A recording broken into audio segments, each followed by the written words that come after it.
फिर से स्वागत है और अब बात आजाद भारत में पहली बार एक महिला को दी जाने वाली फांसी की करेंगे। भारत में आजादी के बाद पहली बार एक महिला को फांसी दी जाएगी। इस महिला का नाम शबनम है और ये अपने परिवार के 7 लोगों की हत्या की दोषी है। फांसी मथुरा की जेल में दी जाएगी।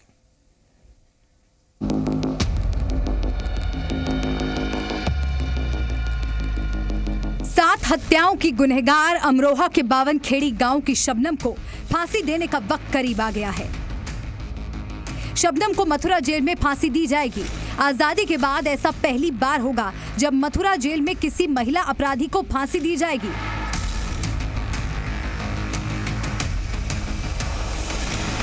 डेढ़ 150 साल पहले मथुरा जेल में फांसी घर बनाया गया था, लेकिन अब तक किसी महिला को यहां फांसी नहीं दी गई। शबनम पहली महिला गुनहगार होगी जिसे मथुरा जेल में फांसी दी जाएगी। फांसी देने के लिए मथुरा जेल में फांसी घर को तैयार किया जा रहा है। मेरठ के पवन जल्लाद को बुलाकर फांसी घर का मुआयना करा दिया गया है।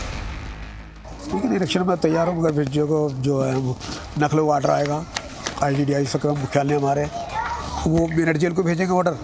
मैं उसके लिए रेडी हूँ। साल 2008 में अपने प्रेमी सलीम के साथ मिलकर परिवार के 7 लोगों की हत्या करने वाली शबनम को 14 जुलाई 2010 को अमरोहा की जिला अदालत ने फांसी की सजा सुनाई थी। इस केस में 27 महीने सुनवाई चली, 100 तारीखों पर बहस हुई, 29 गवाहों से 649 सवाल पूछे गए। 15 जुलाई 2010 को जज SAA हुसैनी ने सिर्फ 29 सेकंड में फांसी की सजा सुना दी, जिसे हाईकोर्ट और सुप्रीम कोर्ट ने बरकरार रखा। अब राष्ट्रपति ने भी शबनम की दया याचिका खारिज कर दी है और मथुरा जेल को डेथ वारंट का इंतजार है। इसमें जो पुलिस ने एविडेंस कलेक्ट की थी, वो सारे गवाह, पहले तो अज्ञात में FIR हुई थी, विवेचना के दौरान ये प्रकाश में आए और उसमें जो बयान हुए, उसमें सारे बयानों में इनके खिलाफ एविडेंस आई। मथुरा जेल प्रशासन ने शबनम की फांसी का फंदा तैयार करने के लिए रस्सी का ऑर्डर दे दिया है। बिहार के बक्सर जेल से फांसी के लिए रस्सी मंगाई जाएगी। दरअसल देश में बक्सर ही एकमात्र जेल है जहां फांसी का फंदा तैयार किया जाता है। तिहाड़ जेल में निर्भया के गुनहगारों को फांसी देने वाले मेरठ के पवन जल्लाद शबनम को फांसी देंगे। ब्यूरो रिपोर्ट, जी मीडिया। अमरोहा को भी उस दिन का इंतजार है जब 7 हत्याओं की गुनहगार को फांसी लगेगी। लोग खुश हैं कि देर से ही सही इंसाफ तो मिलेगा। शबनम के लिए फांसी की तारीख किसी भी दिन सामने आ सकती है। 13 साल पहले यूपी के अमरोहा जिले के इसी 52 खेड़ी गांव में मास्टर शौकत अली के घर में 7 लोगों की गला काटकर बेरहमी से हत्या कर दी गई थी।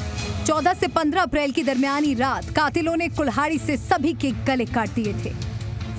इनमें शबनम के पिता मास्टर शौकत, मां हाशमी, भाई अनीस और राशिद, भाभी अंजुम, फुफेरी बहन राबिया और भतीजे अर्श को अंधेरी रात में कत्ल कर दिया गया था। 7 हत्याओं की गुनहगार शबनम पढ़ी लिखी थी और गांव में ही शिक्षा मित्र का काम करती थी, लेकिन सलीम के इश्क में वो इस कदर पागल हो चुकी थी कि अपने घर वालों की ही दुश्मन बन गई। पहले चाय में जहर मिलाया और जब चाय पीने के बाद घर वाले सोने चले गए तो सलीम को बुलाकर कुल्हाड़ी से सभी का गला काट दिया। दरअसल शबनम और सलीम का इश्क घर वालों को मंजूर नहीं था। शबनम ने अपने प्रेमी सलीम के मिलकर के मौज मस्ती के लिए और अपने पूरे परिवार 7 लोगों की माता, पिता, दोनों भाई और भाभी और बुआ की लड़की और भतीजे 11 महीने की गला काट करके हत्या कर दी थी। और उसमें नामजदगी शबनम ने अपने चचेरे भाइयों की फर्जी कर दी थी, उन्हें जेल भिजवाने के लिए। पुलिस के लिए कातिलों को खोजना किसी पहेली से कम नहीं था। घर पर चढ़ने के लिए सीढ़ी का कोई नामो निशान दीवारों पर नहीं था। बरसाती पानी निकालने के लिए छत से लगे पाइप पर चढ़ने का भी कोई निशान नहीं था। जीने में लोहे के मजबूत दरवाजे थे जिसे खोलना आसान नहीं था। ऐसे में पुलिस का शक परिवार की एकमात्र जिंदा बची शबनम पर आ टिका। शबनम के फोन की कॉल डिटेल से पता चला कि उसने एक ही मोबाइल नंबर पर 3 महीने में 900 बार कॉल किया था। वारदात की रात शबनम ने सलीम को 52 बार फोन किया था। पुलिस ने जब आरा मशीन में काम करने वाले सलीम को उठाया तो उसने अपना गुनाह कबूल कर लिया और हिंदुस्तान की सबसे सनसनीखेज मर्डर मिस्ट्री से पर्दा उठ गया। ब्यूरो रिपोर्ट, जी मीडिया।